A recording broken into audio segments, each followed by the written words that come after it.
Hi there, this is Devlin Miles of Sweet Little Bloodhound, and this is the SLB in the Trailer podcast, episode 7. And tonight we're here at Putnam's Unplugged at 419 Myrtle Avenue, Cross Street, Clinton Avenue, and that's in Fort Greene, Clinton Hill, Brooklyn.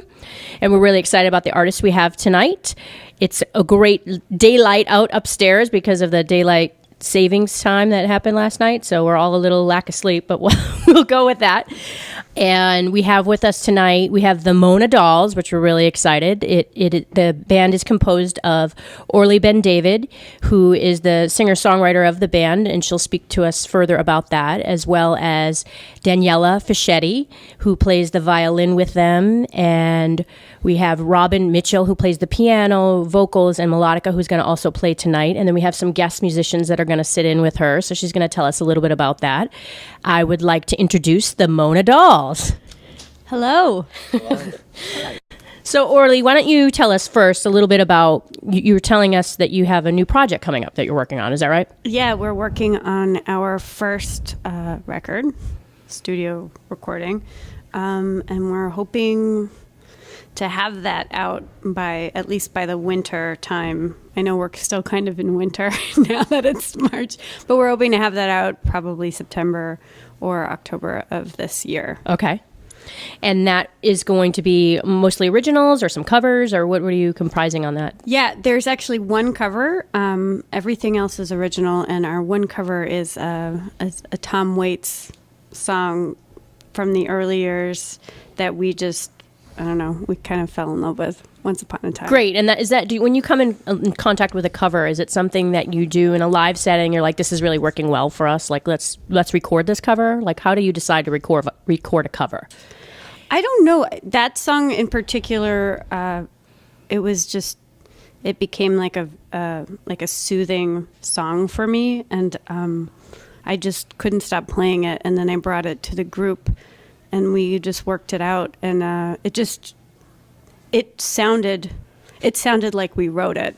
If that makes any sense. I don't want to take any credit away from Tom Waits at all, because he is really wonderful and very talented, but it just felt so natural. So that's why we decided to record Perhaps you should say what the song's called. Oh, it's called I Want You. I Want You. Okay, awesome. I'm not familiar with that offhand, but I'll probably recognize it when I hear it. Are you going to play that tonight? No. Okay. All right. So I won't look forward to it. Gonna hold out on us till the recording. So how many songs are we expecting on this album? Is it going to be an EP or full length, or? It'll be at least 11 songs. Oh, great. Yeah. Fantastic. And where are you recording it? Grand Street Studios. We've actually recorded it in pieces so far, but the rest of the recordings we'll be doing at Grand Street Recordings. It's in Williamsburg. Oh, it's in Williamsburg? Yeah. Okay, fantastic. So tell us a little bit about who's with you tonight and who's going to be playing with you tonight.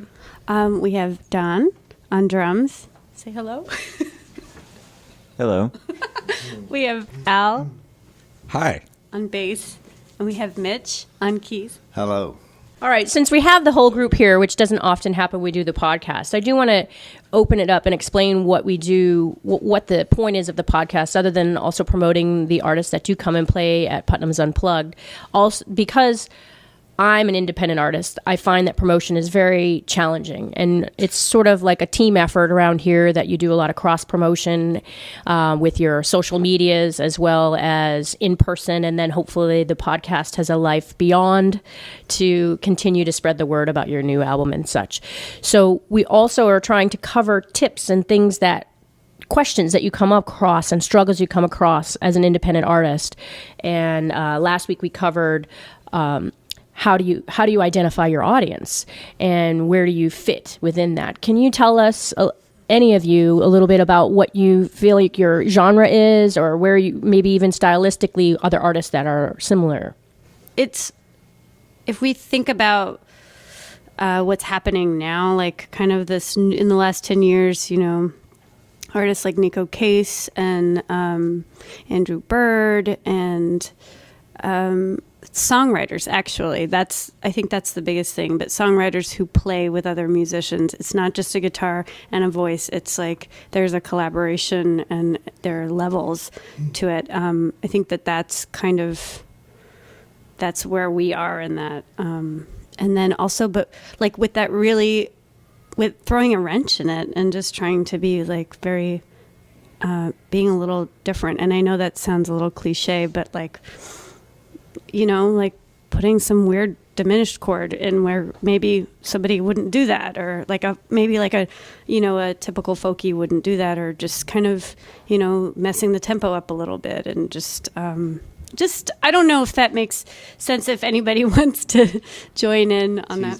You're talking about sort of challenging ourselves musically from time to time. Yes. And trying to push it a little. And I think it's having one thing we've been doing a lot recently is actually rehearsing, which doesn't always happen, and using that time to really work over the songs and try a few things out, and what works and what doesn't, and doing some things which we blatantly probably wouldn't have done a few months ago, and just think, well, let's just see where it goes, and having the sort of strength and belief that you get a good bunch of musicians together, that some magic can happen. Oh yeah, we love the magic.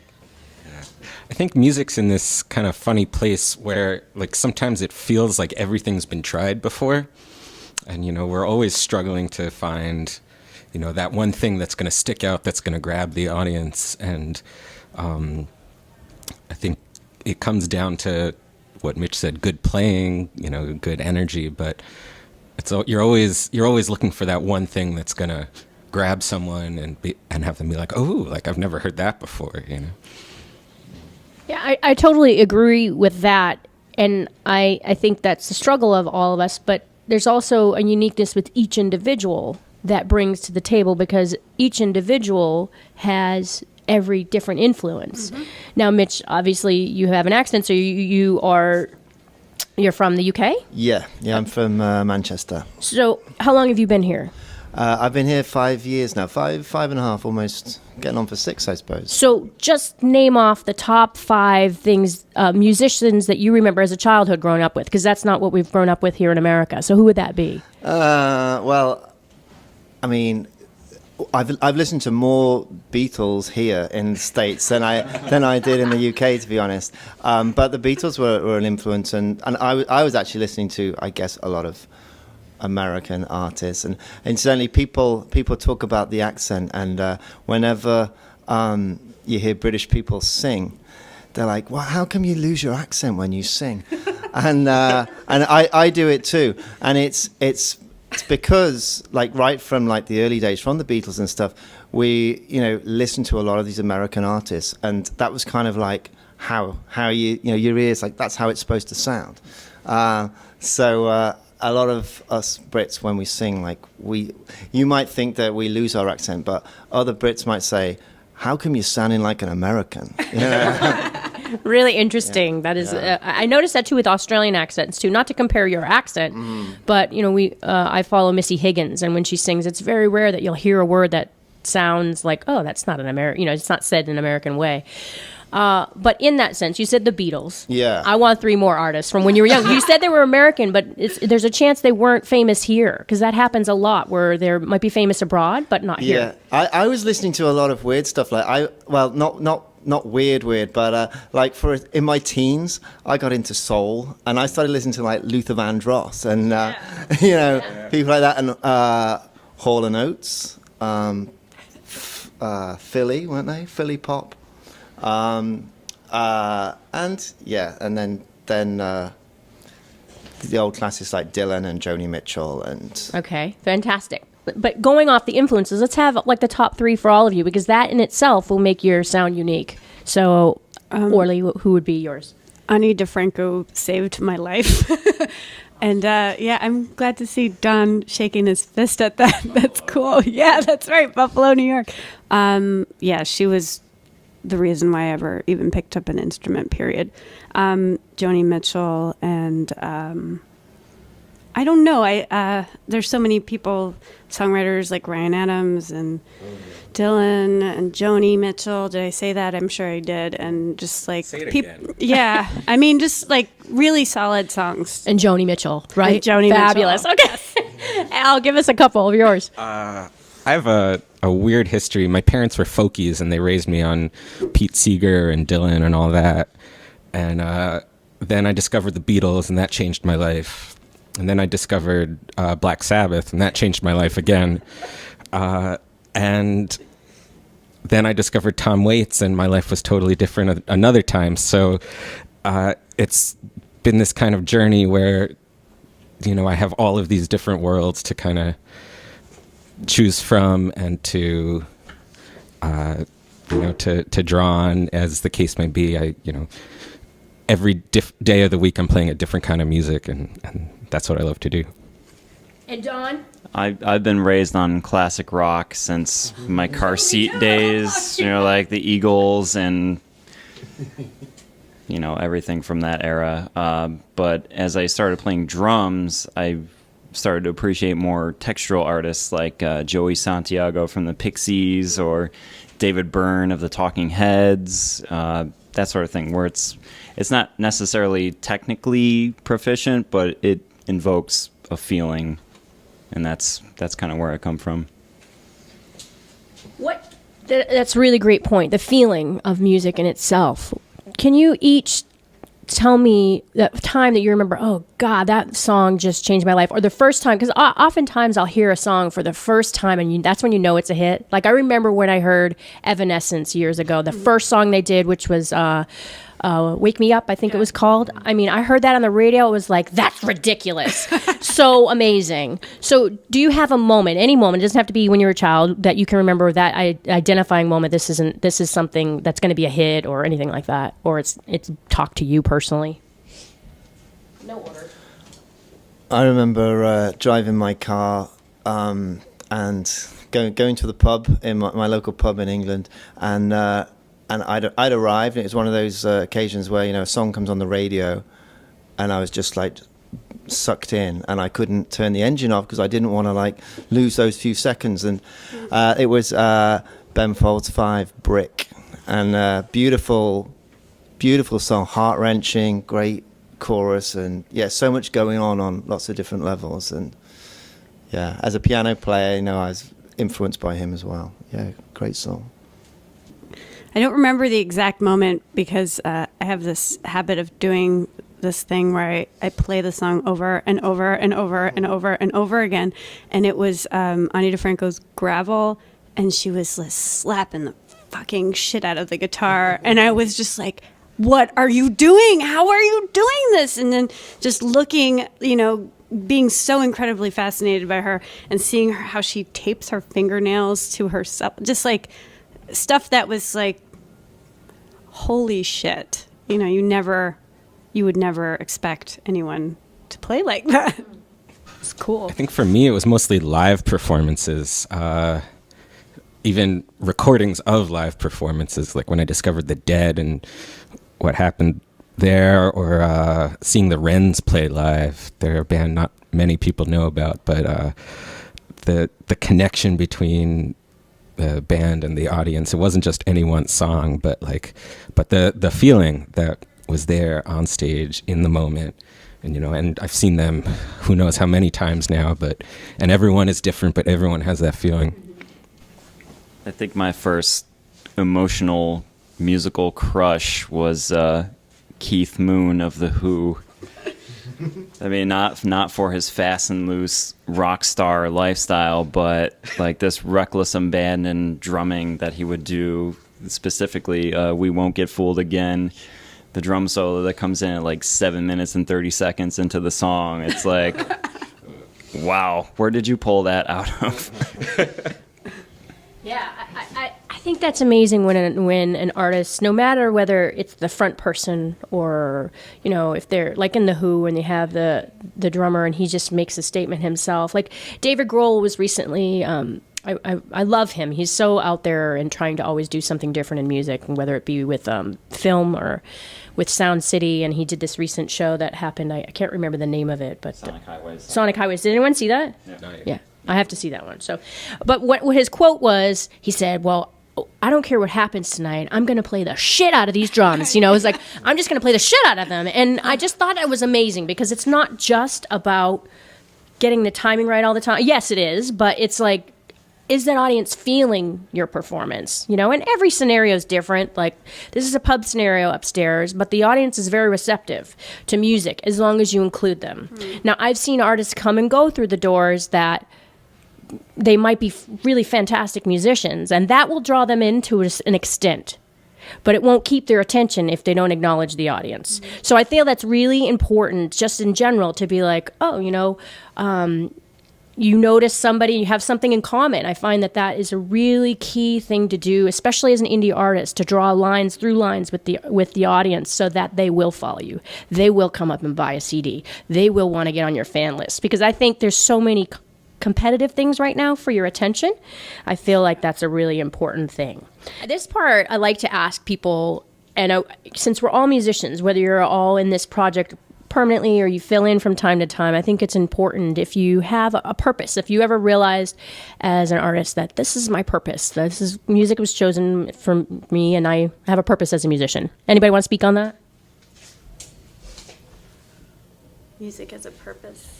Or in your life, if you feel like, I have a purpose with this, my mission is such and such. Sometimes people have a strong opinion. I definitely use music to connect with people, and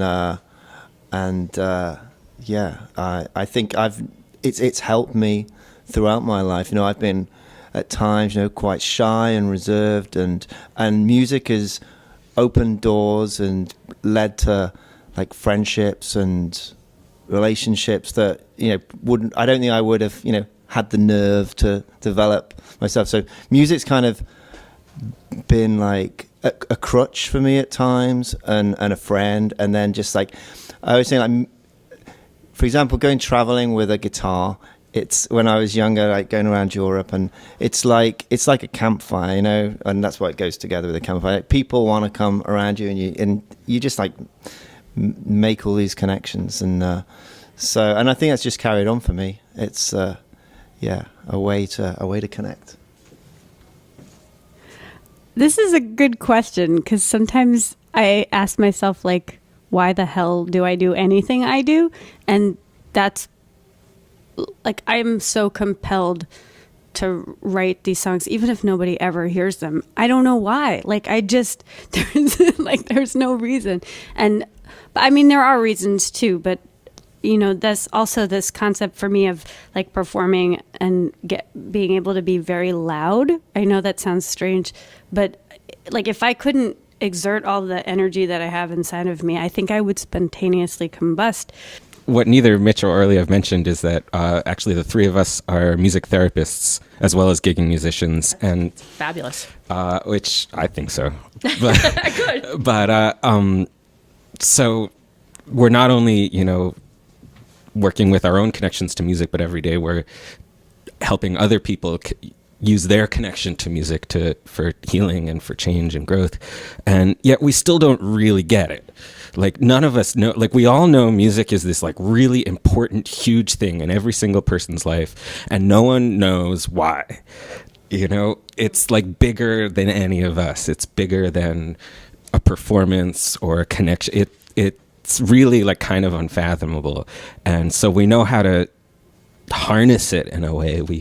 You know, that's what we do when we play, but it really is sort of like you can't explain it. Right. There's no reason why. And I think that discipline of music is what makes you, you know, the discipline of learning it and actually structuring it, and that makes it like tolerable for other people, because, you know, you have to like contain that energy that you're talking about. And Dawn, did you have something that you remember, a moment where it was a purpose for you, or a defining moment in that respect, or what your purpose is? Well, to echo Mitch, Orly, and Al, it's a release and it's a therapeutic experience. I mean, some people run marathons, some people design buildings. We play music, and that's I mean, that's how you define us. That's how we would like to be defined, and that's how we kind of relate to other people. Hell yeah. I think that's really awesome that you said that in a way where it's comparative to designing buildings or something that's considered an official career, if you will, because artistry, and I'm speaking from American perspective, and I'd love to hear your perspective from the UK, because I feel like as children, we're kind of told, well, what's going to be a real job? So you come into being an artist as unsure of yourself even more than ever. So it's really hard. You're constantly battling with that voice in your head that says, well, if this doesn't work, I'll go temp, or whatever. Did you remember growing up that way in the UK, or did they appreciate artists differently? No, it's the same. It's good to know it's not just the Americans. Okay, so what we do is we follow up a heavy question with something very low key, and it's purpose versus pocket. So what do you have in your pocket right now? That's where we like to get real personal. Yeah. A snotty tissue. Snotty tissue. Oh, brilliant! Wintertime is on us. Yeah. Keys, cell phone, and a lighter. Wait a minute. There's like a whole knife and. What is this? A Swiss Army knife. There you go. Resourceful. Oh my God. I have a receipt for $14, which I think I paid for 3 tequila shots earlier today. Awesome. It's going to be a lively show tonight. Fabulous, Dawn.